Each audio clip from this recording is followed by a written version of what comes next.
got a chance. Oh, how did that miss? Today's video is all going to be about bunker play, you probably guessed it.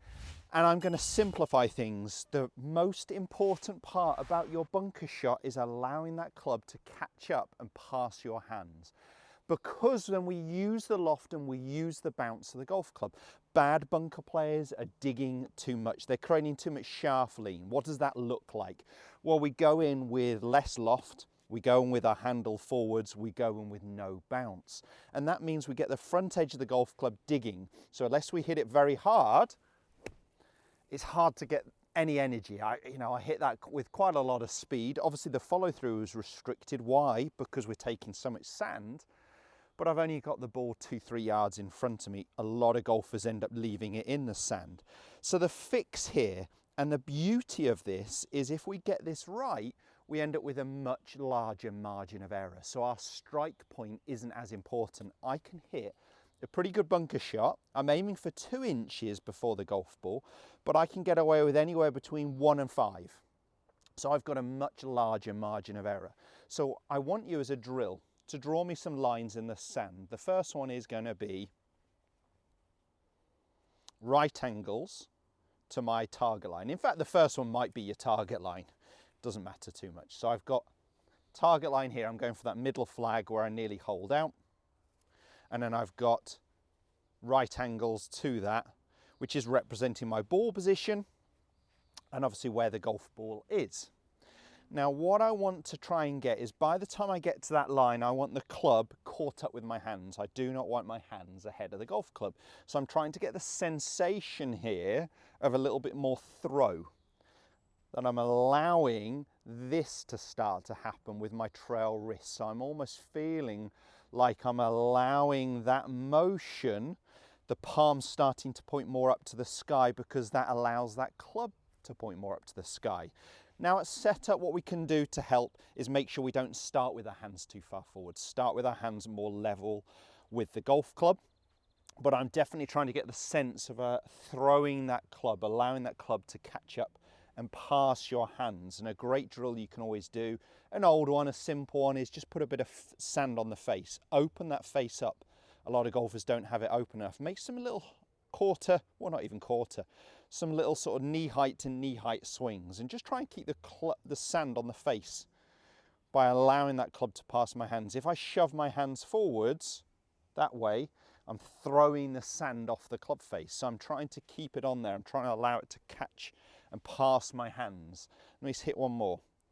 What really helps, as well as that setup position, is starting soft, relaxed grip pressure. If I'm too tight and too tense, I'm going to struggle. So soft hands, club level, throw the club. Again, perfect. Was the strike perfect? I was aiming for 2 inches. Maybe I hit 3. Who cares? Did you know? Not a clue. Not a clue. So I'm really allowing myself the largest margin of error by throwing the club.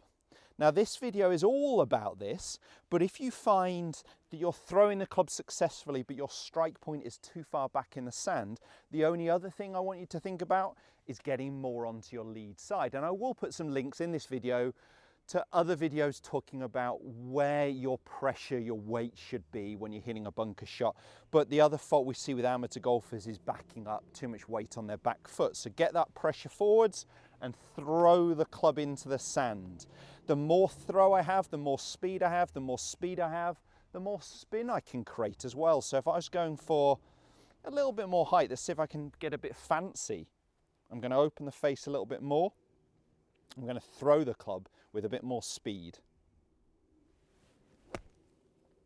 And that did have it. I just struck too far back in the sand. Again, the result, I've hit them all to 3 foot. I would absolutely take it. So if my strike point was too far back, I just need a bit more pressure on my lead foot, right? Easy. Now, if it makes it more visual, and I've done this quite recently for a chipping, pitching video, but you could always use an alignment stick. Could be your reference point. So at that point, I want to allow the club to be more level with my hands, not my hands. So if this was the finishing line, I don't want my hands to beat the golf club. I want the club to catch up and be level with the hands, or feel like it's even passing my hands. Now I could even use this as a reference point for where my pressure is. So I don't want to finish behind the line. So now I've got weight forwards, bit of multitasking, and throwing the club. There we go. Really through the club. Look where I am, miles ahead of that line. So pressure, that was the best strike. Really got my pressure onto that lead foot, finish nice and tall, but ultimately through that golf club.